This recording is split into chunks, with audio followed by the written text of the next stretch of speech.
Bonjour, aujourd'hui je vais vous proposer la recette des macarons nature. Donc pour ce faire, vous allez avoir besoin de 200 g de sucre glace, de 200 g de poudre d'amande, de précisément 80 g de blanc d'œuf et d'une meringue italienne que vous aurez réalisée à partir de 80 g de blanc d'œuf également et de 200 g de sucre. Cette recette, nous vous la proposons également sur le site de Marmiton. Donc première étape, nous allons mélanger le sucre glace, les amandes et les tamiser. Cette étape permettra aux macarons d'avoir une surface bien lisse. Vous pouvez également préalablement mixer votre mélange amandes-sucre glace si vous voulez être sûr d'avoir quelque chose de très lisse.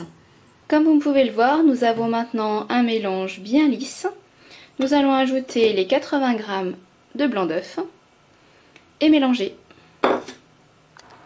La pâte obtenue est bien homogène, assez dense, assez épaisse.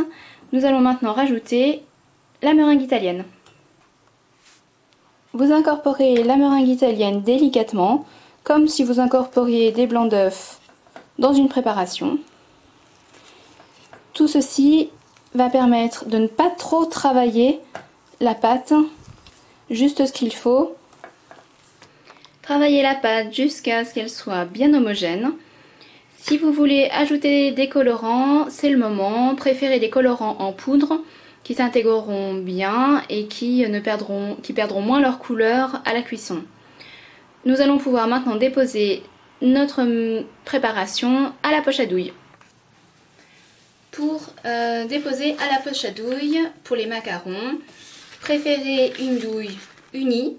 Nous avons préparé au préalable une feuille de papier sulfurisé sur laquelle nous avons dessiné des ronds qui font environ 3 cm de diamètre. Vous pouvez ainsi déposer des macarons qui feront environ tous la même taille et la cuisson sera donc beaucoup plus uniforme. Vous déposez un nouveau papier sulfurisé par transparence, vous allez pouvoir voir vos motifs.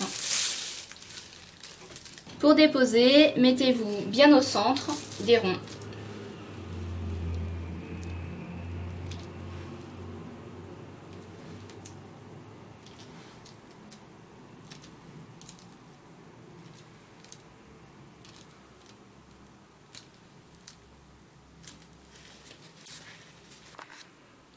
En déposant, vous voyez que nous avons fait des petits pics au-dessus des macarons.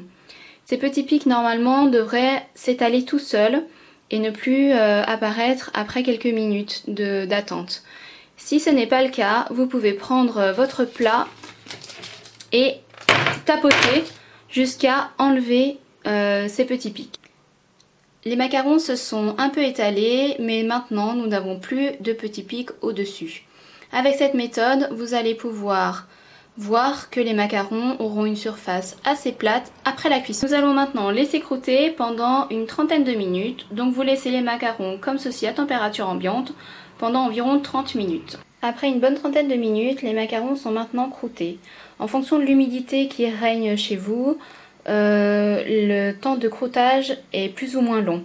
Pour vérifier que les macarons sont bien croûtés, vous pouvez juste déposer votre doigt au-dessus d'un macaron et vérifier que vous n'avez pas de pâte sur le doigt. Vous pouvez donc maintenant les enfourner pendant 14 minutes précisément dans un four préchauffé à 150 degrés. Après 14 minutes de cuisson, les macarons sont cuits. Ils sont bien lisses à la surface, assez plats et la petite collerette ici caractéristique est bien là. Craquelle. Et donc là, vous voyez, aucun problème, ils sont bien lisses à la surface. Les petites granules qu'on voit peuvent être améliorées en mixant au préalable les amandes et le sucre glace. Nous allons pouvoir maintenant monter les macarons ensemble. Vous pouvez mettre à l'intérieur entre les deux de la ganache au chocolat par exemple, de la confiture, etc. selon vos goûts et vos... Une fois que votre ganache est prête, ici nous avons choisi une ganache au chocolat et dont nous proposons la recette sur le site de Marmiton. Vous pouvez la mettre dans une poche à douille et déposer sur une des moitiés du macaron.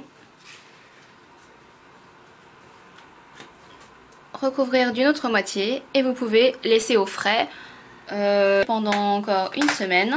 Et vous avez également la possibilité de conserver les coques au congélateur et les décongeler quand vous en aurez besoin. Voilà, bon appétit!